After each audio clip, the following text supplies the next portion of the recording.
we hire people that have this innate motivation, this kind of burning desire, almost artistic desire to express themselves and express their craft and almost like leave their mark on something that they make, not in a selfish way, but in a way of the pride that you feel, just like the best craftspeople feel pride over something. I think art feels, some people say soulful or well-crafted, or like there's beauty and attention to detail, is honestly not because of some product management strategy. It's really just we hire people who care really deeply about their work and the impact it has on people's lives. And that shows up in hover states and transitions and attention to detail. But it comes from the value of hire people that just have this innate heartfelt intensity they bring to the office every day. My guest today is Josh Miller, co-founder and CEO of the Browser Company. Josh and team built Arc, an amazing AI-native browser that's reinventing the way that we use the internet. Josh and I spoke about how the Browser Company crafts quality products and hires top talent, how the team built Arc Search, a mobile browser that uses AI to browse for you, and why Josh thinks most consumer AI startups will struggle, and how he plans to be different. Josh is an incredibly authentic and genuine founder who's betting it all to transform how we use the internet. If you enjoy our conversation, please like and subscribe to support the podcast. All right, Josh, welcome. Super glad to have you here. Thank you for having me. Yeah. So why don't we start with this? Why are you trying to reinvent the browser? Let's start with that. Yeah, it is. And it's not the most sexy category of software in them all, but we ultimately got excited about working on a web browser, or what we hope is a successor to the web browser, because you spend a lot of time in it. Spend a lot of time in this rectangle that is your web browser. Some people spend more waking hours in their web browser than anywhere in the physical world, for better or for worse. And so got really excited about the fact when you tell someone you're working on a desktop web browser, you ask them what browser they use, they could not care less. They think it's like the most boring thing to talk about, and they're even aware of what browser they use. And the fact that you spend that many hours every single day in this rectangle, yet you don't care.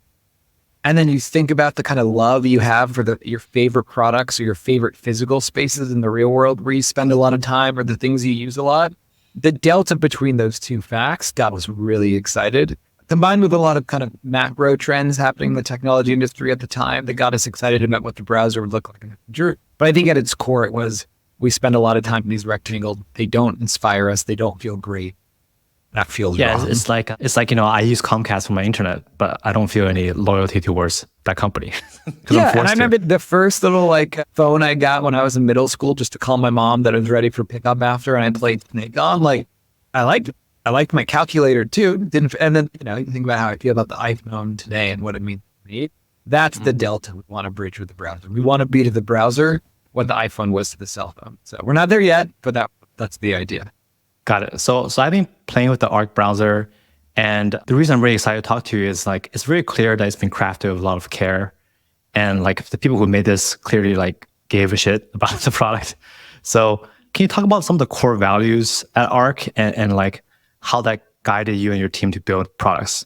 Sure. So we have 5 values. I won't bore you with all of them, but one of them, which you reference, is show up with heartfelt intensity. So what essentially that means is we hire people that have this innate motivation, this kind of burning desire, almost artistic desire to express themselves and express their craft, and almost leave their mark on something that they make, not in a selfish way, but in a way of the pride that you feel, just like the best craftspeople feel pride over something. I think so. The reason, thank you for the compliment, I think art feels, some people say soulful or well-crafted, or there's beauty and attention to detail, is honestly not because of some product management strategy or some company, take on the market. It's really just we hire people who care really deeply about their work and the impact it has on people's lives. And that shows up in hover states and transitions and attention to detail. But it comes from the value of hire people that just have this innate heartfelt intensity that they bring to the office every day. Something motivates them beyond just what we say here. And that, I think, shines through in the product. And I think you mentioned that's one of your superpowers, right? Just hiring great people. and you've hired both, I think you hired the ex-designer of Safari, but also I think you hired someone called Nate who has never been a designer, officially being a designer before. So how do you find these people, and how do you bring them on board, Yeah. So, I mean, as you're referencing, we've hired people that have resumes that will intimidate you and make me wonder if I can lead them because they have done such a remarkable thing that I feel like I should be reporting to someone that reports to them that reports to them. And we have people that, were a couple of years out of school that have made a tremendous impact here. And I wish I had a clean answer other than to say, an original when you see one. I don't know. There's just, you look at the work that they've done, the things that they've done in their life, the way you just kind of know. And so, for example, Charlie, who's the Safari designer you referenced, that again has that resume that is intimidating. I overlapped with him at a previous employer. He was always working on these really interesting side projects that weren't going to make any money. They were almost more like artistic projects. He had this app that showed you the current state of the moon. That's all it did. You open the app and you saw the moon or a representation, and it was gorgeous. Like the lighting was gorgeous.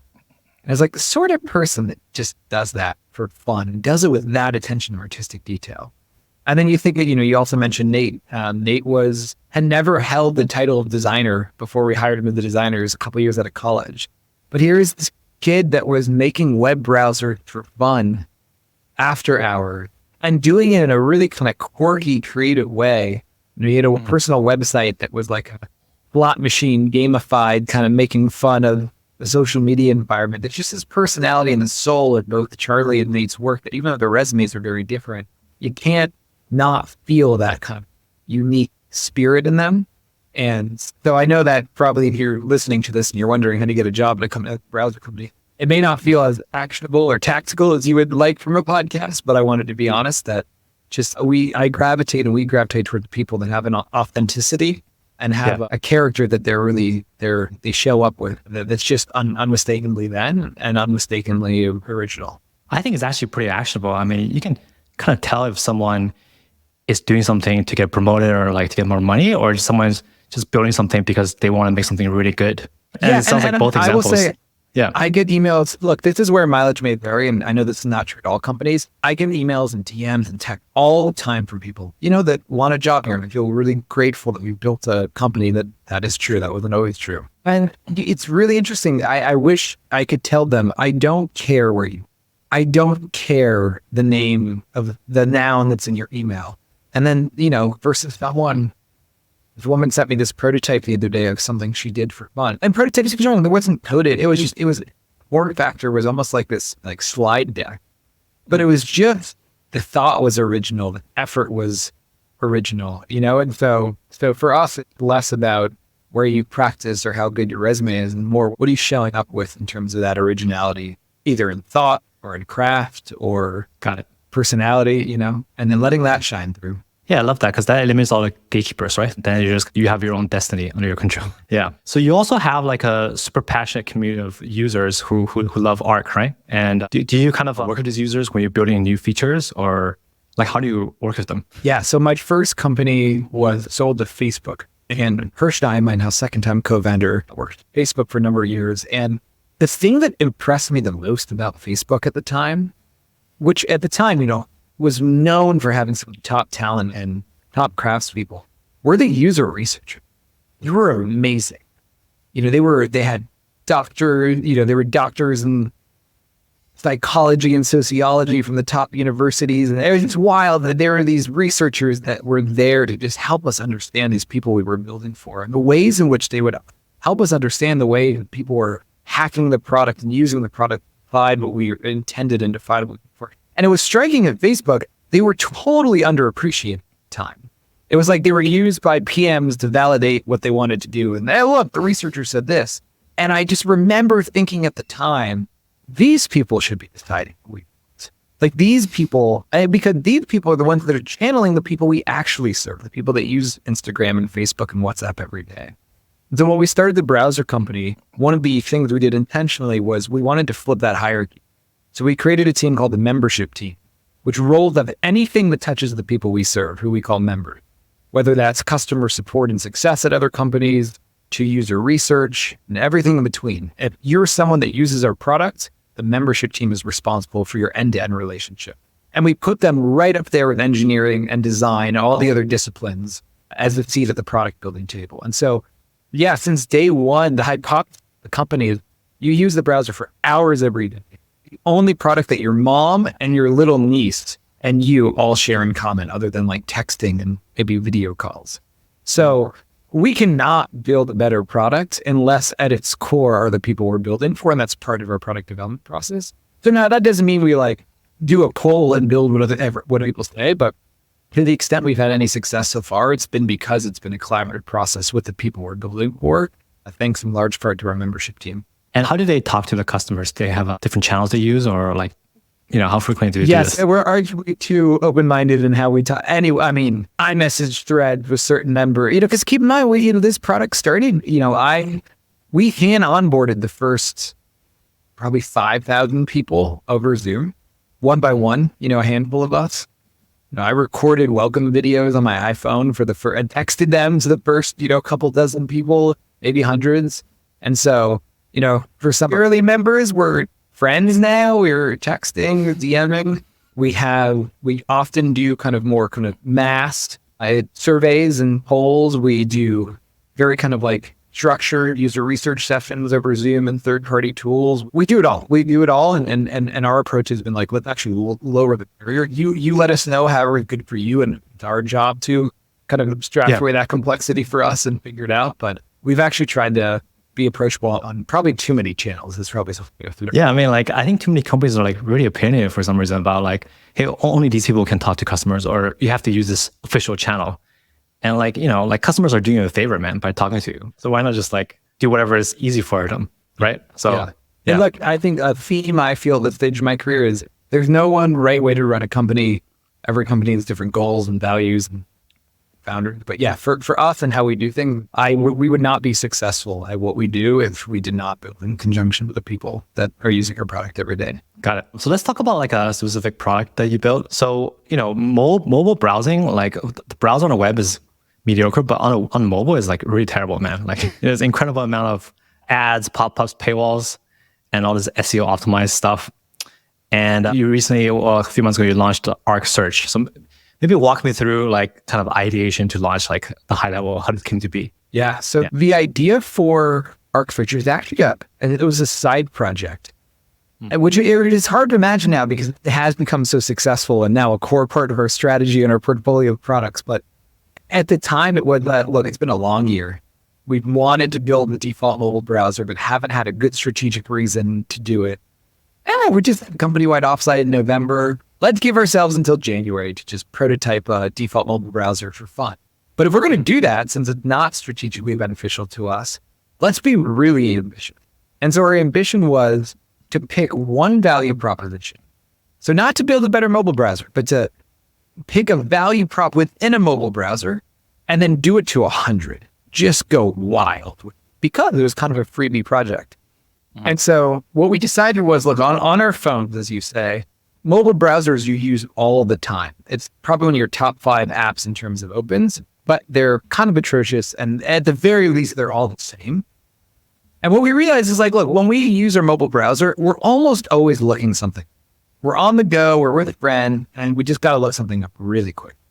And so we said, let's turn it up to 100. What is the absolute fastest way to look something up on your phone? And don't worry about, are you a browser, are you a search engine, are you an AI? Don't know that. Think about it from a human perspective. We want to get this random fact super quick. And that's how we got to our kind of tentpole feature, which is called Browse for Me, which is, look, we did small things like, all right, let's have the keyboard up so you can just launch into typing. Let's get rid of block ads and trackers and cookie pop-ups so there's no BS in the way. So we did kind of small things around the edges. Then when we realized, it's really time consuming, opening a tab in the search results page, waiting for it to load, scrolling down the page, realizing it doesn't have what you want or you need more information, going back to the Google result, opening a new page. Wait a minute. What if we just had the product do all of that for you? So you tell it what you're looking for. It goes to open 6 different web pages, reads them all, and then create the perfect web page for you for what you're looking for without you doing anything. And that has now called Browse for Me become the defining feature of Arc Search, because you could do these kind of complex browsing sessions to find an answer to something or find information without doing the work yourself. But it stemmed from the place of, what is the fastest way to look something up on your phone, not how do we build a better mobile browser. And of course, now we do think we've built the best mobile browser, but it stems from the place of fastest way to look. Got it. So it sounds like really focus on the primary value prop of finding information fast, right? And like, how do you guys, just like a little more detail, how do you guys land on this? You brainstorm a bunch of different things and then you kind of... I'll be really honest with you. We've been bad at that with our core product Arc. So Arc for desktop, we sort of did the opposite. We made a secular bet that the browser layer was what he wanted, was the most interesting piece of software and part of the software stack to bet on for the next decade. But we didn't have our problems and we didn't have the value prop. We're just like, it's already important today, but it sucks. And it's going to be even more important tomorrow and suck even more if someone doesn't change it. Let's go figure out how to make it better. And Arc today, though, I'm really proud of it on desktop. And I think it's the best browser. You can feel that in the product and that we've made a bunch of things a little bit better to hopefully create a better cohesive whole, but it's not focused and it's not singular in its purpose. And so going again to the origins of Arc Search, it was a freebie project. It was an end of the year, almost morale.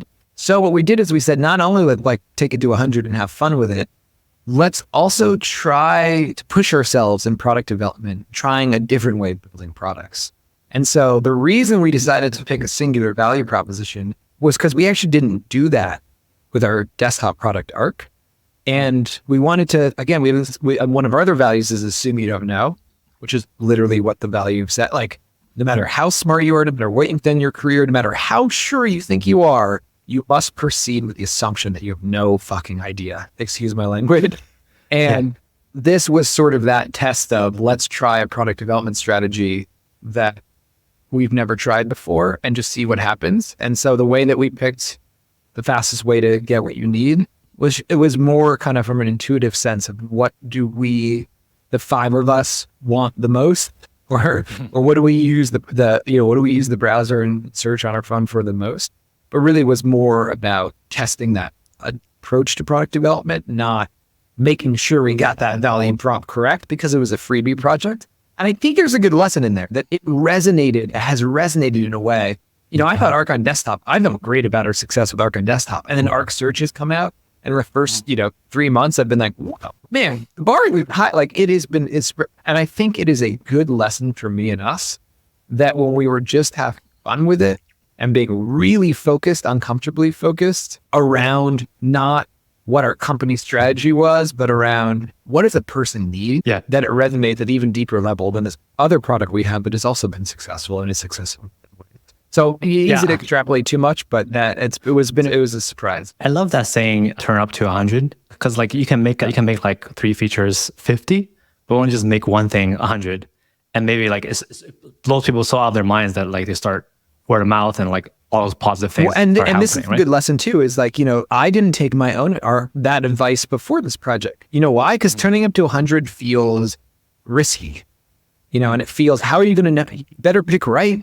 Because if you turn up to 100, it's going to take a lot of extra work and it's going to be really risky. It might not work, and it adds all this like intensity and anxiety to it. And then when you think it's a freebie project, just have fun with it. What do you want to build? This isn't our core strategy.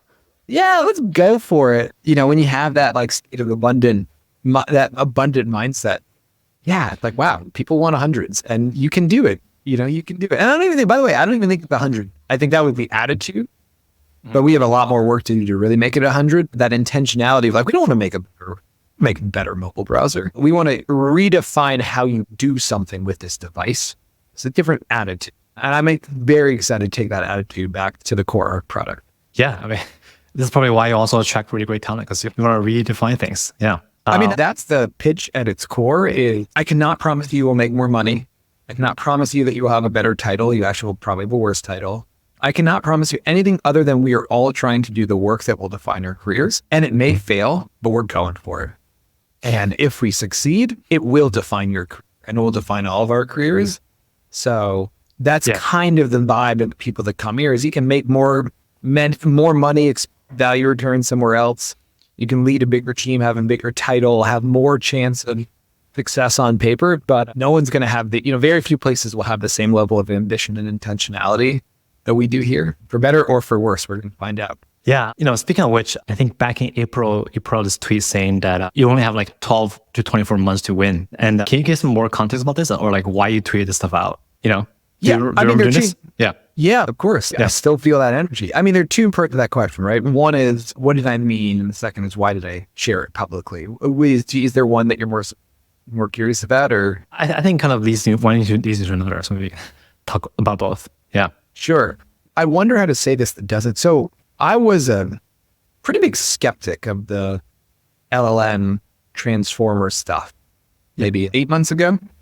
I'm just in general aware of it. Until I play with something myself, until I play with something myself, I don't really buy it.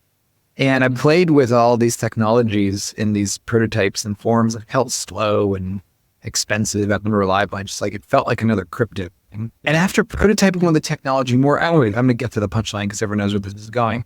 I truly think that the transformer innovation and everything that will come out of it is going to upend everything we do on compute, whether they're in our pockets or on our desks or on our wrists. And I think there's a very tiny window in time with any one of these big changes, platform changes, whatever you want to call it, where there's a window where the tables are flipped and someone can grab a seat. And I think the dynamics of AI specifically mean that there's an even tighter window because I think the incumbent large companies are better positioned for AI than they were for kind of mobile application development, for example. And I think specifically where the browser layer sits and who we're competing with and for what, it means that even after those tiny windows, it gets even tinier. And so I view us as having 12 months to earn a seat at the table, if not the seat at the table, as it relates to how we use our computers of all sizes in this next era. And I think if 12 to 24 months, I think it'll be too late. And so that is the attitude that I have and we have at this company, which is like, it's now or never. We built 4 years of foundation. We got so lucky and fortunate that we were riding a wave that is about to become that large, but it's going to crash at some point and we got to go. And the reason we said that publicly was, that's what we do. Our approach to building things has always been be honest, be transparent, be open about who we are and what we're doing for a range of reasons. And so I think one of the things I promised publicly when we first started putting out YouTube videos and tweeting and being open was, I will be honest and open with all of you when things are going really well. I will proudly tweet our prototypes and brag about our hires and feel proud of our graphs when they're going the right way. And I will also be honest with you when we get bad news and when the crash for user rate is not what it should be and we have to apologize. And so I thought this was part of that. Like, I got to be honest with you. I really hope this works. It seems to be working. I hope our best things are ahead of us, but it's now or never, and we're going for it. I don't know what's going to happen, and you should know. So maybe we'll look back in a few years and be like, why did we think that was a good thing to do?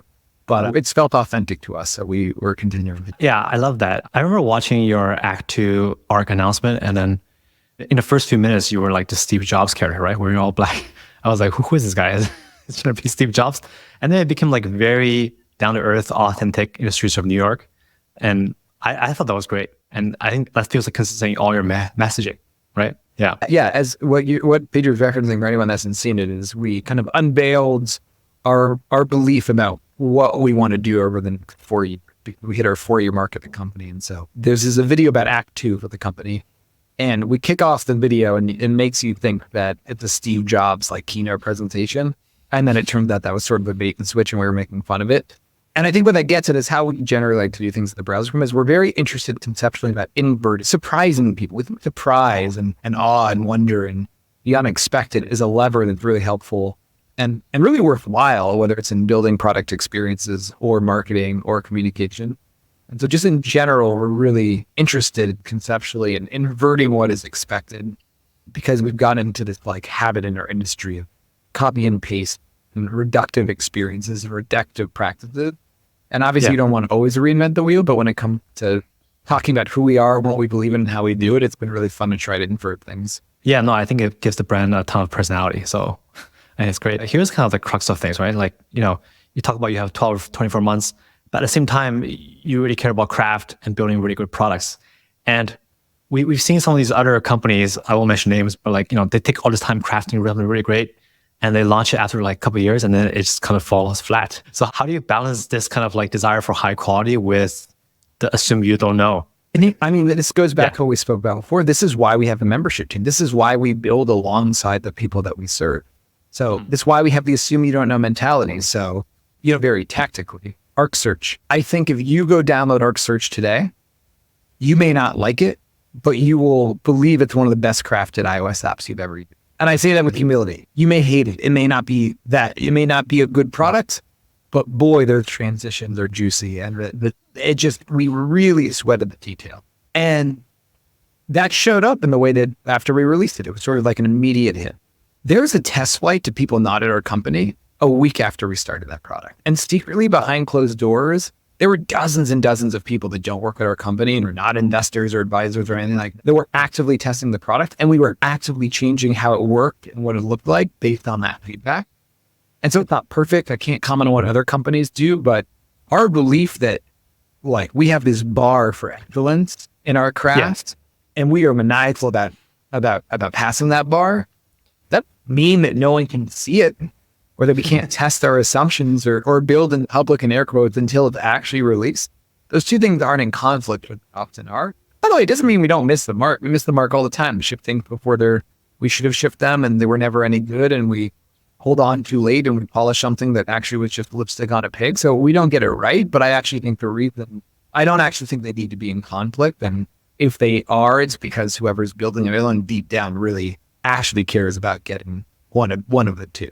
I think it's more likely that you find you're someone that kind of believes in more of the lean startup methodology. If it's great, then it can be ugly and imperfect and the market will pull it out of you. Or they believe that it's Steve Jobs or bust and we can go away for 5 years and that's fine. And I think really you need both, and that's really hard. And I'm not sure we get it right, but I don't think they're in conflict. So basically you had people building this Arc Search product with you from very early days till when you launched it, right? Yeah, got it. Okay. Yeah, I mean, Arc for Windows just launched last week. We had hundreds of thousands of people create an account in the launch week. People were using it for months before. It may have been the launch day, and now anyone can make it, but how do you think, we don't know how to build it except with other people. So but again, this is why I used to be so down on the concept of company values and how it's so understood and internalized where they're important, because it all comes back to us, we don't know, right? If you believe you need to have an unwavering craft bar and love and attention to detail, but you assume you don't know when you're going to get there or how you're going to get there, the only way to combine those things is to do it with other people and in public. And how do you think about like the vision and the strategy versus kind of like iterating with these users and tinkering and making it a bit better? How do you think about this? Yeah. One that I'm not sure I can speak to because I don't know if we're going to be successful in the long run, right? So I can tell you what we're doing, and we'll find out together if it works. I'm really interested in the far end of the spectrum, or I think what we practice are the far ends of the spectrum. And so I spent 2 years at a venture capital firm, which I don't think I'll ever work at again, but I actually had a wonderful experience when I was there. And what was so interesting about working there is you really think in terms of decades, in terms of the bets that you make when you invest in companies, especially at the early company. Firm tends to invest in earlier stage companies. And the browser company was a bet on macro trends, secular shifts, big hypotheses about how society would change the way or continue on certain trend lines over the course of many years, if not decades. And so our strategic bet on the company was you want to go that way. You want to hang around that hoop. And you want to hang around that hoop for these structural reasons that are unlikely to change. In fact, they're only likely to accelerate. And then if we're betting on that to hang around that hoop over there, then the question is just like survive. Like just get, not even survive, just get over there however you can. And so that is focusing on okay, what do we have to do today? What do we have to do next week? What do we have to do next month? One foot in front of the other. As long as we're directionally going towards that hoop or hanging around that hoop, get the hoop metaphor of that one. But you get what I'm saying. Like at the 10,000, make sure you're making the right. And otherwise just focusing on building things that people love. And if you focus on building things that people love in the direction of that big bet, that it will be okay. Which I don't know if it'll work for every product and every company and every type of software in every market. It definitely doesn't. I'm not sure it'll work for ours, but that was our bet, was that if we can build what replaces the default browser, or we can be effectively, technically, someone's default browser. That is just so valuable on so many fronts and strategically sound that great. Now we got to go build the best rectangle you use for 5 hours a day to render web pages, and nothing else matters, and we'll figure out the rest later. Got it. I mean, in some ways, you are already the best default browser for thousands or tens of thousands. I don't know how many people love the browser, but people love it, right? More than People that, use it, but yeah. We're a blip in the grand scheme of things. Yeah. Okay, so let me ask you kind of like two hard questions, right? So like the first one is around monetization, right? So like for example, like a Perplexity is trying to do something similar around search, but they're actually charging a subscription. So I'm curious why you haven't monetized it, or is that on the horizon? Yeah. Yeah. So I think it's worth separating out Arc Search, which again was this side project that's become to a bigger deal. It's a very different answer than our core product, which is Arc.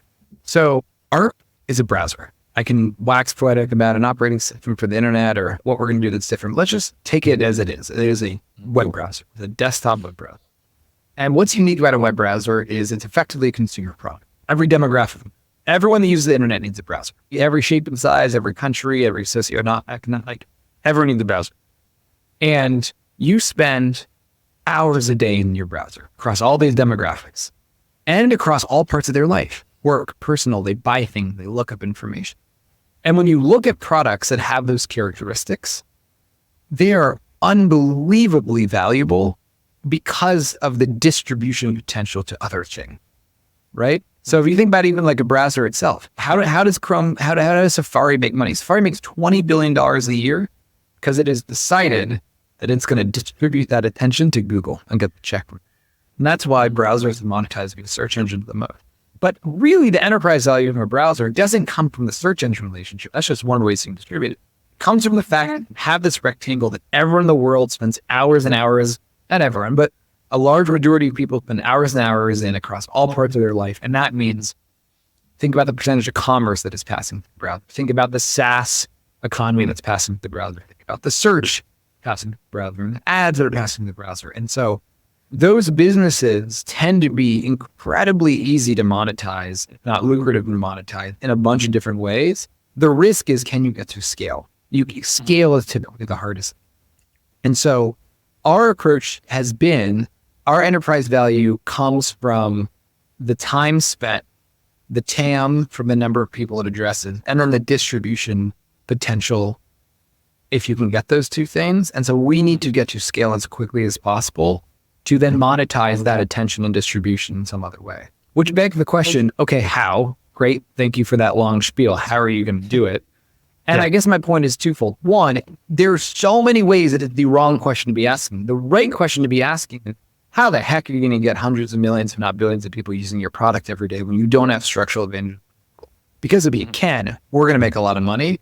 The second answer to the question was, if I had to guess, I think there's something really interesting around commerce and payments and shopping. If you think about how much money literally exchanges hands in the context of a web browser, and all of the parts of the experience you can make better or more efficient or more reliable in that experience at scale, or the web is a development platform. It is an app platform. And really the browser in the world of web apps has become an app platform. And I think there's a lot of interesting proven ways that you can monetize application platforms and distribution mechanisms as well.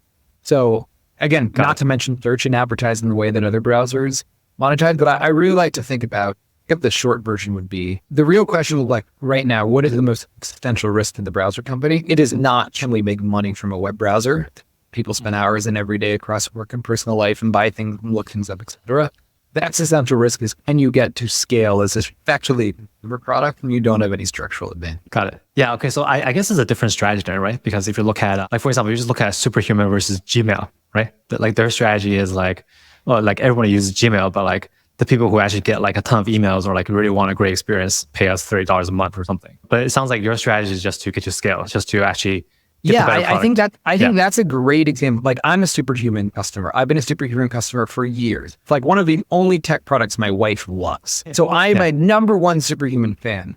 We are taking a radically different approach to our category. So our equivalent would be to say, you know what's really valuable? Gmail has billions of people, and they're in like a large percentage of their lives are passing through your inbox, like the router for people's lives in many ways. That is very strategic. Like, can you beat Gmail getting to 1 billion people? Not can you monetize $30 a month off of tens of thousands or hundreds of them. Both can be successful. Both have different risk reward profiles. We have not gone the superhuman route. We've gone the Gmail or bust route, except we're going even higher in that we're doing the operating system that Gmail sits on top of. So, there are many different approaches to a category of software, and there are many, there's a company called Island Browser that is building an enterprise browser for banks and health insurance companies with HIPAA compliant. There are many different, and it's been very successful and will be very successful. There are different types of ways you can approach a market, whether it's email and browser, and ours has been go for the largest TAM, even though it's most likely to fail. And that is, can you get to scale? Again, WhatsApp, how's WhatsApp going to monetize? It's still a question that people are asking today, but incredibly valuable asset for Meta, ditto with Instagram. Makes sense. Okay, so then one more tough question. So I think, when you launched Browse for Me and Arc Search, there was a bunch of publishers, advertisers, journalists who were like, what about the publishers? What about the advertisers? How are they going to, you're like disintermediating them, right? So I guess what's your response for these folks? I mean, do it. That is that is a question that is a tricky question that I don't have for you. But not that I haven't thought about a way, but more in we got to figure that out. Like collectively, we got to figure that out. What that is, economic model for how people get paid to publish on there. So from an Arc Search perspective, we tried to go above and beyond and did even more after we got this criticism to really aggressively link back and make it clear where this information is coming from and try to encourage you to say, hey, if you find this interesting, go deeper and read where it came from. So for example, pretty quickly after the product launched, when the product launched, we wouldn't let you see the results until we told you the 6 web pages it came from, and then link to those web pages multiple places on the page after. And actually, since people said, hey, this is a really tricky problem, we changed the experience again to actually put the web pages themselves at the very top as the first thing on the page to encourage you to click through. So I think the first thing is we're trying to be as good citizens of the web as we can be with the lens of we're a browser. We represent the user agent. We're their user agent. And so how do we provide value to them while also being good stewards to the other players in the web ecosystem? However, it does break the economic model. And it's an economic model that was already strained and is going to be even more strained. And so what is the economic model that replaces digital ads for publishing content? Yeah. I'm a creative, I like to think I'm a creative generative product person, and I got ideas, but I think it's a broader ecosystem question that we have to grapple with. I think for better or worse, it's inevitable because this technology is objectively a more valuable experience. Everyone that uses the internet to have a computer read dozens of articles for them to get the answer that they want across a bunch of sources. That is not going to go away. Yeah. And so I think solving this economic question is a big one and an important one, but even more important and big because it's inevitable. And so we're just trying to be good stewards along the way and do our part, but it's intimidating, honestly, because it really does feel like a societal shift in many ways. I would also note that what is new here is the scale.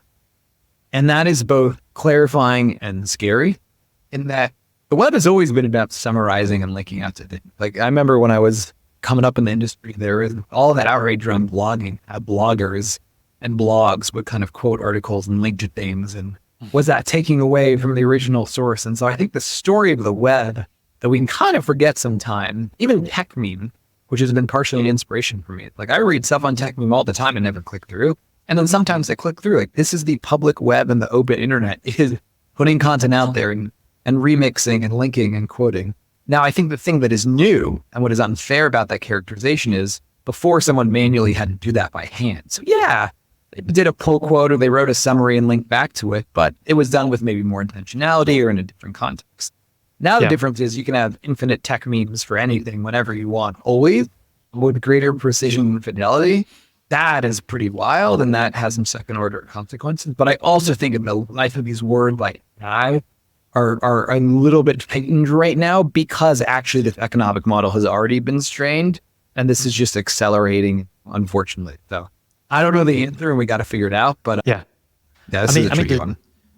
Like everyone else has to follow the users, right? The users will just do whatever is most convenient for them. So, but on the other hand, you have like probably the most successful economic model ever, right? Like Google search is like, so it's kind of it's definitely an interesting space to building for sure. Yeah. Yeah, and I think I really just come back to is I've been on the board of Patreon for over 5 years, and having, seeing up close, at least with a certain type of creator, the ad-based model is not working. I think anyone can go to a mobile web page and see all the pop-up banners and the trackers and it's just not, it's not like we're trying to protect something that's working. It's working. It's been fading for a bit.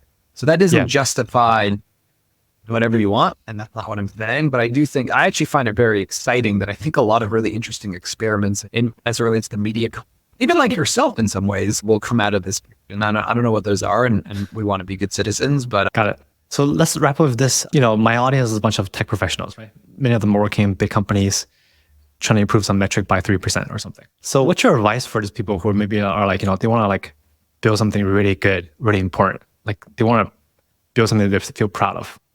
Do you have any closing words of advice for folks who say this? The tricky thing about this is I remember the things that I deeply believe now just sound like fortune cookies or something. Like if I had heard someone say one of these things that I might say when I, on the other end, I'd be like, God, that sounds so cliche. But I will revert back to authenticity. The truth will set you free. I think just focusing on being really proud and fulfilled of what you do at work every day and using that as your guiding light is the most important thing. And most people don't even have the privilege of doing that.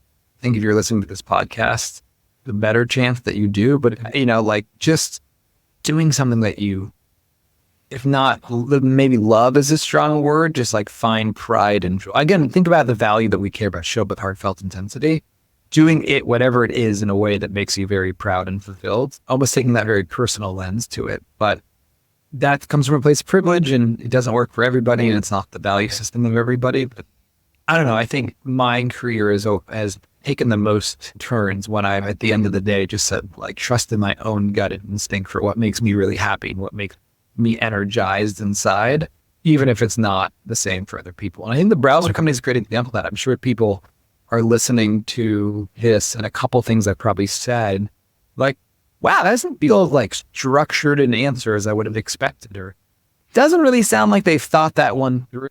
And I promise you, we thought about whatever that was a lot. What we may have done is optimize for what has felt right to us, for what we want to do in the world. And that may not be optimizing for the same things that everyone's optimizing for. So I think as long as like your heart's singing, and as cliche as that sounds, I think that's all that matters. But that's my value system maybe being placed on other people. So mileage might. No, I don't think you have to caveat it. I think that's a very noble thing to aim for. Like, you're taking big swings and who knows what will happen, but like you're true to yourself, right? You're doing what you want to do. So yeah, but okay, I'm actually glad you said that. And this is probably my real answer. That you're right that I don't need a caveat, but I think that the reason I'm caveating is like, that's my answer, is that I remember a decade ago trying to figure out the answer to these things. How should I do that? And I wish I'd just kind of shut out the noise. Like, what do I want? What am I trying to do? What do I want my life to be? So in some ways, my caveat is not, oh, I'm not proud of my answer for myself. It's more just like, I don't know you. I don't know your listener. They don't know me. They should listen to me. They should listen to themselves. So again, you listen to yourself, but I don't know. If I'll have to figure out if a quippier, more actual fortune cookie way of saying that, but just that like trust in that inner motivation, that own heartfelt intensity more than what I think or anyone else thinks. Got it. All right, man. That's amazing. Yeah, I think that's a great time to close on.